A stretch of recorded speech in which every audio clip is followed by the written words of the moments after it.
बिस्मिल्लाहिर्रहमानिर्रहीम। आज के लेक्चर में हम 5वें पारे के मज़ामीन का खुलासा पेश करेंगे। नाजरीन, 5वें पारा में 4 बड़े मौज़ूआत ज़िक्र हुए हैं। नंबर 1, आइली व ख़ानदानी अहकाम व मसाइल। नंबर 2, जिहाद से मुतल्लक़ हिदायत व अहकामात।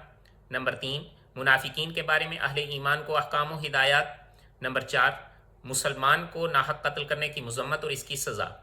इनका खुलासा कुछ इस तरह से है। सबसे पहले आइली व ख़ानदानी अहकाम व मसाइल। नाजरीन, चौथे पारे के आखिर में उन रिश्तों का जिक्र हुआ था जिनसे निकाह नहीं हो सकता।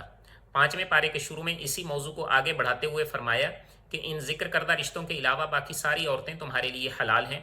मुकर्रर ज़ाब्ते के मुताबिक महर अदा करके आप किसी भी पाकबाज औरत से निकाह करके अपने ख़ानदान की शुरुआत कर सकते हैं। निकाह के ज़रिए जब एक ख़ानदान वजूद में आ जाता है तो इसमें खामद की ज़िम्मेदारी मुंतज़िम और हाकिम की होती है।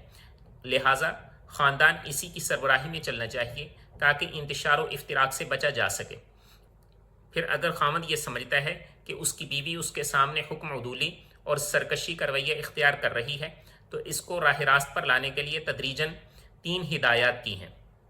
नंबर 1, उसको समझाए और नसीहत करे कि वो जो रवैया इख्तियार कर रही है इसके नताइज इन दोनों और ख़ानदान के लिए अच्छे नहीं। अगर पहली तदबीर सूदमंद न हो तो दूसरे दर्जे में हिदायत दी कि उसका बिस्तर अलग करके किनारा कश हो जाए। अगर दूसरी तदबीर से भी औरत राह रास्त पर ना आए तो खामद हुदूद के अंदर रहते हुए उसे जिस्मानी सज़ा दे सकता है।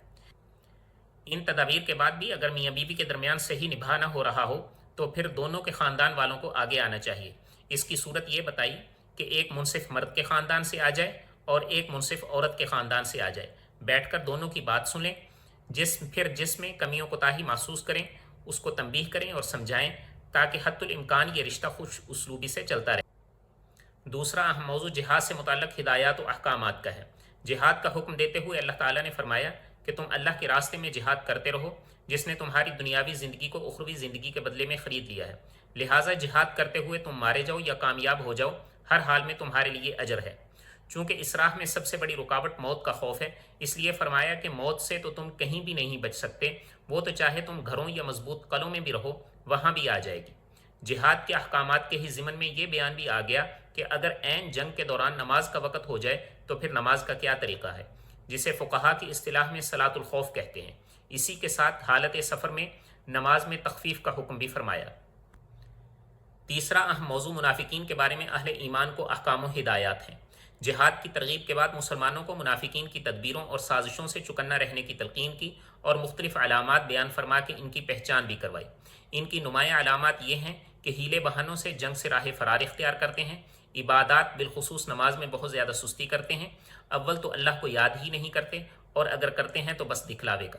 जहाँ अल्लाह की राह में माल खर्च करने का मौका आता है वहाँ ना सिर्फ खुद बुखल करते हैं बल्कि दूसरों को भी बुखल की राह दिखलाते हैं और न खुलकर अहले ईमान के साथ खड़े होते हैं और ना ही अहले कुफ्र के साथ, बल्कि कुफ्र व ईमान के दरमियान मुतज़ब्ज़ब रहते हैं। चौथा अहम मौजू मुसलमान को नाहक कत्ल करने की मज़म्मत और इसकी सज़ा का है।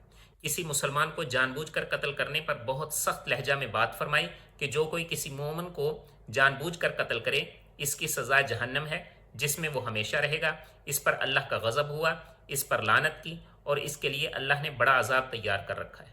ये था 5वें पारे के मज़ामीन का खुलासा। इसी के साथ हमारा आज का लेक्चर अपने इख्तिताम को पहुँचा।